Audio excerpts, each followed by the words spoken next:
Persepsi adalah biang masalah. Percayakah Anda bahwa dalam pelajaran Millionaire Mindset, persepsi merupakan hal nomor satu yang wajib dirubuhkan? Karena disampaikan di sesi awal, inilah pelajaran yang paling banyak menghasilkan resistensi atau perlawanan dari banyak peserta, termasuk saya. Contoh persepsi beberapa orang yang berkomentar seperti ini. Zaman sekarang banyak perempuan matre, lihat lelaki hanya dari ukuran materinya. Dalam Millionaire Mindset, persepsi bukan seperti itu, tapi seperti ini. Hanya lelaki yang kere yang bilang bahwa semua perempuan matre. Anda lihat bedanya kan? Persepsi ini bisa membuat Anda tertohok-tohok, tetapi hati kecil sebenarnya mengiyakan juga. Atau contoh lain persepsi seperti ini. Belagu banget sih ini orang, pakai motor Harley, suaranya menggelegar berisik, gayanya sombong. Sering kita mendengar komentar orang seperti itu, bukan? Akan tetapi sebenarnya pernyataan tersebut merupakan antitesa atau lawan dari sisi konsius pikiran yang menyatakan saya tidak mampu beli motor Harley. Karena itu sebagai pelampiasan, keluarlah omongan negatif yang mengutarakan persepsi dari sisi buruknya. Di awal-awal sesi, semua diacak-acak begini. Ya, otak kita rasanya seperti dibolak-balik. Ini merupakan suatu hal yang membuat tidak nyaman, tetapi dalam pikiran hati kecil kita rasanya seperti ada yang nyeletuk. Iya juga sih, karena sudah ada kesepakatan di antara sesama peserta dan fasilitator yang mengajarkan bahwa mereka akan menggunakan bahasa langsung. Mau tidak mau, persepsi tersinggung. Harga diri, gengsi, atau ilmu, atau apapun yang dipegang sebagai kebenaran versi diri peserta harus ditanggalkan,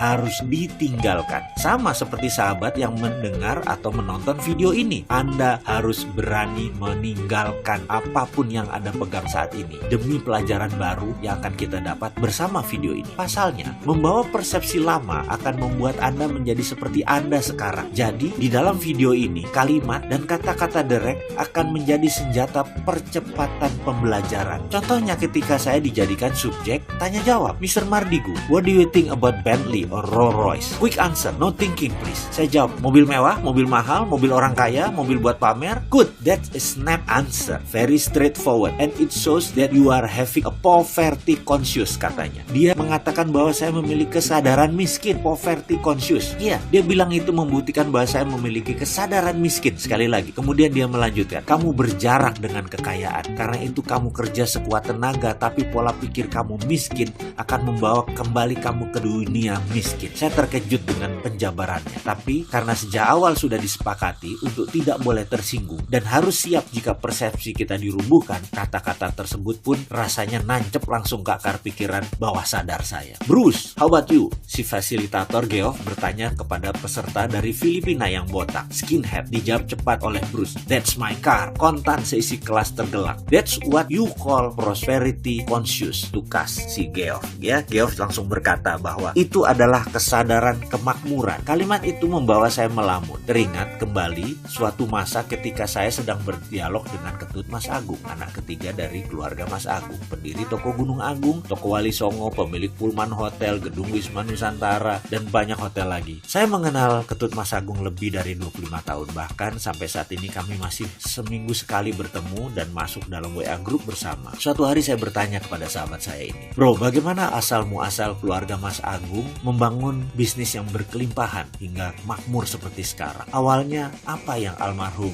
Bapak Mas Agung lakukan? Singkat cerita, beliau mengisahkan bagaimana bapaknya dulu sebagai pegawai bagian sales yang gigih. Setiap hari berjualan buku, namun di hati kecilnya ia selalu berkata bahwa bekerja seperti itu artinya membangun kerajaan orang lain, dan ini ada batasnya. Pemikiran itu pun memenuhi isi kepalanya setiap saat. Dia ingin membuka usahanya sendiri, membangun kerajaannya sendiri. Kemudian ada satu rumah di Jalan Kuitang nomor 10 yang setiap hari selalu ia lewati. Dia selalu menghayal andai dia bisa memiliki rumah itu, kemudian menjadikan tempat untuk memulai usahanya. Rumah itu dimiliki sepasang suami istri warga negara Belanda, dan suatu hari mereka sekeluarga harus meninggalkan Indonesia karena sejak perjanjian Linggarjati ditandatangani, Belanda harus angkat kaki dari Indonesia. Akhirnya keluarga pemilik rumah di Jalan Kuitang pun memasang iklan di koran dengan harga yang sangat murah, akan tetapi tidak ada peminat. Kemudian mereka memasang informasi di depan rumah dengan harga yang lebih murah lagi, juga tidak ada yang peminat. Sampai suatu hari sang istri berkata kepada suaminya, sayang sekali kita meninggalkan aset di negeri orang seperti ini. Bagaimana kalau kita tawarkan kepada orang yang lewat? Saya perhatikan ada seorang anak muda berwajah oriental setiap hari lewat, dan dari raut mukanya sepertinya dia orang yang berdedikasi, rajin kerja, pandai, siapa tahu dia berminat berminat Pak. Anak muda yang dimaksud istrinya tak lain adalah Mas Agung. Maka suatu hari ketika Mas Agung lewat, dipanggil dia dan ditawarkan rumah tersebut. Tentu saja tawaran tersebut disambut antusias oleh Mas Agung. Sayangnya, begitu disebut harga, Mas Agung tidak sanggup. Padahal harga tersebut super murah dibanding penawaran via koran, bahkan harga yang ditempel di depan rumah tersebut. Tapi apa mau dikata, uang Bapak Mas Agung belum terkumpul sampai sebegitu. Akhirnya sang suami nawarkan solusi agar Mas Agung mencicil selama 5 tahun. Mas Agung pun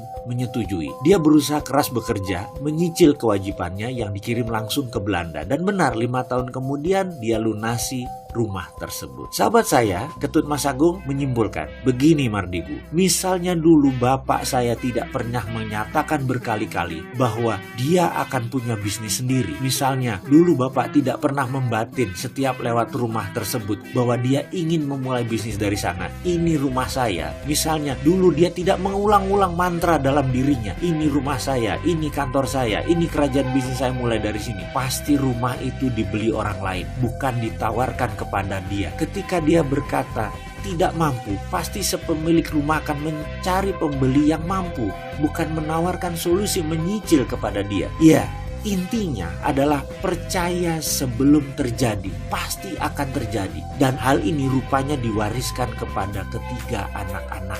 Pada saat sesi tanya jawab dengan Geoff tentang persepsi prosperity conscious versus poverty conscious atau kesadaran kemakmuran melawan kesadaran miskin, saya pun nyambung dan saya memperoleh aha experience atau pengalaman yang membuat dalam hati saya berkomentar, aha, saya ngerti sekarang bahwa prosperity conscious itu harus ditanamkan jauh-jauh hari dan semuanya pasti terjadi.